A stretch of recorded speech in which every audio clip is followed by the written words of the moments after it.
नमस्कार। कैसे आप सभी, आशा करता हूँ कि स्वस्थ और मस्त होंगे। तो ये जानकारी आज ही निकली है किसके लिए, प्री नर्सिंग सिलेक्शन टेस्ट यानी PNST, जो मध्य प्रदेश में नर्सिंग करना चाहते हैं, ठीक है, तो उनके लिए ये आवेदन पत्र आ चुका है। तो जो इसके लिए इच्छुक हों वो ज़रूर इसको भरें। भरने की प्रारंभिक तिथि आपको दिख रही है, क्या है, 31 तारीख 7वां महीना 2024। अंतिम तिथि दिया है 14 तारीख यानी 14 अगस्त को अंतिम डेट है। संशोधन आज से ही स्टार्ट हो जाएगा और अंतिम संशोधन करने की तिथि जो रहेगी 19 तारीख को रहेगी। परीक्षा का दिनांक आपको दे दिया गया है, सितंबर में 4 और 5 सितंबर को होगा, बुधवार और गुरुवार को, ठीक है। दो बार पेपर होगा आपका।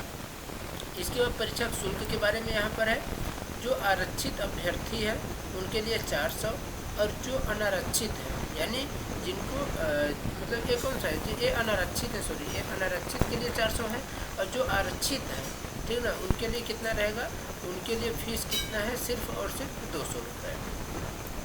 अब यहाँ पर आगे देखते क्या है कि यहाँ अनारक्षित के लिए 400 दिया है और आरक्षित जो होंगे उनको 200 रुपये। आरक्षित में कौन कौन से आते हैं, तो यहाँ पर जब जिसको अनारक्षित कहते हैं उसको क्या होता है, अनरिजर्व जो होते हैं, जिसको हम सामान्य बोलते हैं कि सामान्य श्रेणी के है, तो इनके लिए कितना रहेगा, 400।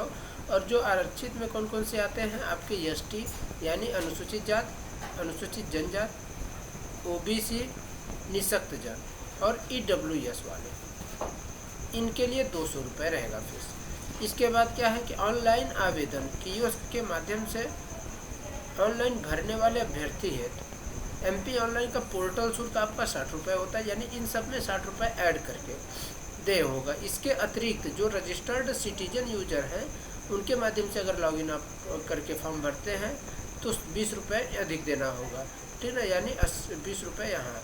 तो आपका अगर मान लीजिए 200 है तो 280 लगेगा, नहीं तो 260 लगेगा, ठीक है। तो इस तरीके से 400 है तो 480 या 460 लगेगा। आगे क्या है कि ऑनलाइन परीक्षा पद्धति का समय यहाँ पर दिया गया है, क्या समय रहेगा, क्योंकि जो भी स्टूडेंट फॉर्म भरेंगे उनको परीक्षा का भी समय पता होना चाहिए। तो इसमें देखिए परीक्षा की पाली जो होती है, प्रथम पाली और द्वितीय पाली, तो 4 तारीख को और 5 तारीख को 2 पाली में होगा। तो 4 तारीख को जो होगा इसमें प्रथम दोनों में जो पालियों का टाइम पर दिया है, प्रथम पाली 7 से 8 और द्वितीय पाली 12 से लेकर के 1 बजे के बीच होगा। यानी ये क्या होगा, आपका रिपोर्टिंग का टाइम इतने बजे आपको पहुंचना है, 7 से 8 और 12 से 1 बजे के बीच में। महत्वपूर्ण निर्देश पढ़ने का समय 8:50 से 9, ठीक है, 10 मिनट के लिए, यानी 1:50 से यहाँ पर 2 बजे तक। उत्तर अंकित करने का समय 9 बजे से 11 बजे। आपको इसका मतलब क्या है कि 8:30 बजे अंदर आपको चले जाना है, ठीक है। अब ये टिप्पणी दिया गया है क्या क्या चीज़ होना चाहिए इसके लिए आपके पास, तो ये जानना जरूरी है, क्योंकि अगर आपको पता नहीं रहेगा तो फिर आप आवेदन फॉर्म कैसे भरेंगे। अभ्यर्थी का आधार पंजीयन अनिवार्य है, पहला चीज़। दूसरा क्या है कि मंडल द्वारा आयोजित परीक्षाओं में मूल फोटोयुक्त पहचान पत्र लाना अनिवार्य है। मूल फोटोयुक्त पहचान पत्र यानी क्या हो सकता है, आपका आधार कार्ड हो सकता है, वोटर ID कार्ड हो सकता है, तो और बाकी चीज़ तो देखिए आपके पास इतना वैलिड होगा नहीं, पैन कार्ड हो सकता है जो कि आपका जिसमें मूल फोटो लगा हो, ठीक है। मूल फोटो युक्त तो पहचान पत्र के रूप में अभ्यर्थी मतदाता पहचान पत्र यहाँ पर दिया है, पैन कार्ड, आधार कार्ड, ड्राइविंग लाइसेंस, पासपोर्ट में से कोई एक को चयनित कर सकता है। आधार के द्वारा वेरीफाई जो आधार है वो आपके UIDAI के द्वारा जब वेरीफाई रहता है तो वो मान्य होगा। मूल फोटो युक्त पहचान पत्र के अभाव में अभ्यर्थी को परीक्षा से वंचित किया जा सकता है, ठीक है। इसके बाद क्या दिया है, अभ्यर्थी को नियम पुस्तिका में विनिश्चित मूल परिचय के अतिरिक्त अपना आधार कार्ड, आधार कार्ड, आधार कार्ड की छाया प्रत, आधार नंबर, आधार VID की जानकारी लाना अनिवार्य है, ठीक है। तो अब आगे देखते हैं, आगे क्या है कि परीक्षा में प्रवेश के समय एवं परीक्षा के दौरान बहुस्तरीय बायोमेट्रिक सत्यापन करना अनिवार्य होता है, यानी वहाँ पर कई स्तरों पर आपका बायोमेट्रिक का सत्यापन होता है। जब आप अंदर घुसेंगे तो वहाँ पर 1 बार, फिर 2 बार, फिर 3 बार, ऐसे 2-3 बार आपका कई बार आपका बायोमेट्रिक का सत्यापन किया जाएगा। इसके बाद क्या है कि परीक्षार्थियों को परीक्षा में रिपोर्टिंग करते समय परीक्षा केंद्र में प्रवेश की अनुमति होगी। उसके पश्चात विलंब से आने वाले अभ्यर्थी इसके लिए पात्रता नहीं होगी। ठीक है, मतलब विलंब से आपको नहीं जाना है, समय से ही आपको वहाँ पे पहुँचना है। आपको इलेक्ट्रॉनिक डिवाइस, घड़ी, फ़ोन, ये सब चीज़ आपको नहीं लेकर के जाना है, पूर्णतः वर्जित है। और आवेदन क्रमांक के द्वारा ऑनलाइन परीक्षा हेतु अभ्यर्थी अपना प्रवेश पत्र आप लोग प्राप्त करेंगे। अतः आप लोग प्रवेश पत्र क्रमांक अवश्य रूप से संभाल कर रखें, जिसके समस्त जिम्मेदारी किसकी होगी, जो आवेदन कर रहा है उसकी, यानी आवेदक की, यानी आपके। इसके बाद परीक्षा केंद्र पर आवेदक को काला बॉल पेन तथा परीक्षा हॉल में प्रवेश हेतु मंडल के वेबसाइट से डाउनलोड किए गए प्रवेश पत्र को लाएंगे। यानी अब क्या क्या आपको लेकर जाना है, एक पेन ले जाना है, किस कैसा लेकर जाना है, काला कैसा रहेगा, बॉल पेन रहेगा, जेल नहीं रहना चाहिए। ठीक है, दूसरा क्या, प्रवेश पत्र। और तीसरा आपको लेकर रखना है ओरिजिनल कोई भी आधार कार्ड, चाहे पैन कार्ड या वोटर आईडी, ये सब में से कोई भी आप रख सकते हैं। ठीक है, इसके बाद क्या दिया गया है, इसके बाद दिया गया है कि किसी भी परीक्षार्थी को परीक्षा प्रारंभ होने के पश्चात परीक्षा समाप्त तक परीक्षा कक्ष छोड़ने की अनुमति नहीं होगी। यानी जब आप परीक्षा स्टार्ट हो जाएगी आपकी, तो उसके बीच में आप नहीं छोड़ेंगे, पूरा होने के बाद ही छोड़ेंगे। इसके बाद आवेदन पत्र भरते समय उम्मीदवार के किसी भी प्रमाण पत्र का परीक्षण MPESB के द्वारा नहीं किया जाता है। अतः कंप्यूटर आधारित ऑनलाइन परीक्षा में उम्मीदवार की पात्रता पूर्णतः प्रोविजनल होगी। ठीक है ना, तो आप लोगों को आप अपने ध्यान से रखना है इस चीज़ को। अब आगे चलते हैं डायरेक्ट, इसका क्या क्या शैक्षणिक अर्हता, हर चीज़ का सामान्य चीज़ इसमें क्या दिया गया है, यही कि एक इससे संबंधित है PNST यानी प्री नर्सिंग सिलेक्शन टेस्ट और जनरल नर्सिंग एवं मिडवाइफरी ट्रेनिंग सिलेक्शन टेस्ट। ठीक है, इसके बाद क्या दिया गया है कि इसके लिए शैक्षणिक योग्यता क्या है, आपको भारत का नागरिक होना चाहिए। BSc नर्सिंग पाठ्यक्रम में प्रवेश करने के लिए आपको माध्यमिक शिक्षा मंडल मध्य प्रदेश या जो राज्य का मुक्त शिक्षा है ओपन स्कूल या फिर अन्य राज्य का जो भी मान्यता प्राप्त है विद्यालय, वहाँ से 10वीं 12 एवं 12वीं 10+2 प्रणाली से आपको 12वीं पास करना है। कौन कौन सा सब्जेक्ट आपका होना चाहिए, फिजिक्स होना चाहिए, केमिस्ट्री होना चाहिए और जीव विज्ञान होना चाहिए। इसको लेकर न्यूनतम 45% आपका अंक होना चाहिए। अंग्रेजी एवं हिंदी पृथक पृथक उत्तीर्ण होना चाहिए आपका।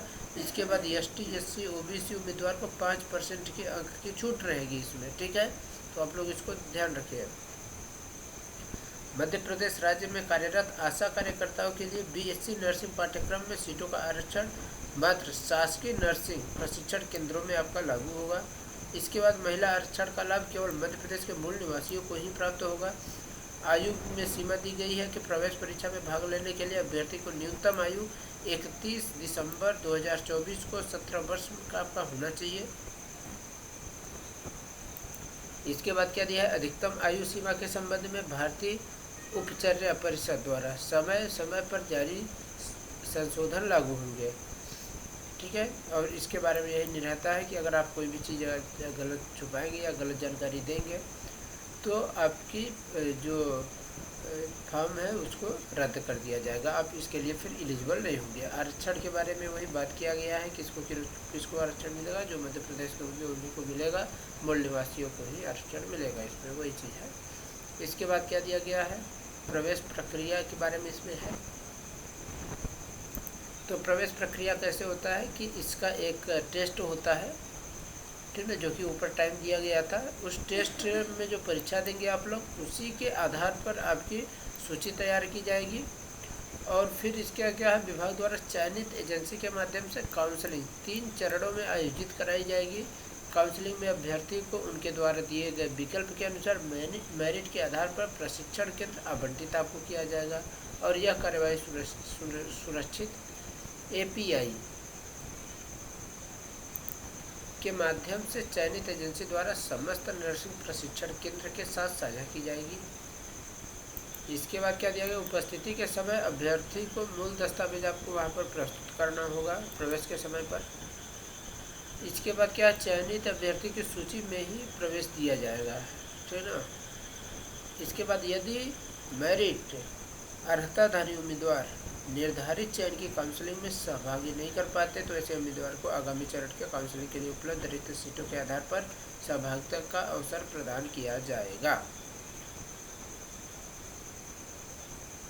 इसके बाद यहाँ पर जानकारी है, थोड़ा देख लीजिए। इसके बाद न्यूनतम अर्हता जो है आपका 50% है, ठीक ना, और EWS के लिए और अनारक्षित के लिए, बाकी के लिए 45% यहाँ पर दिया गया है।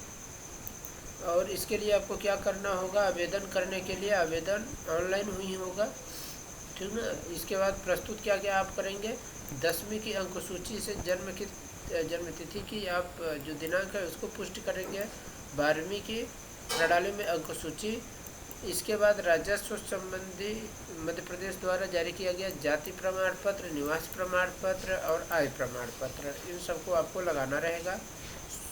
शुल्क के बारे में आपको बता दिया हूँ ऊपर। इसके बाद क्या, परीक्षा का पाठ्यक्रम क्या क्या रहेगा ये जान लीजिए आप।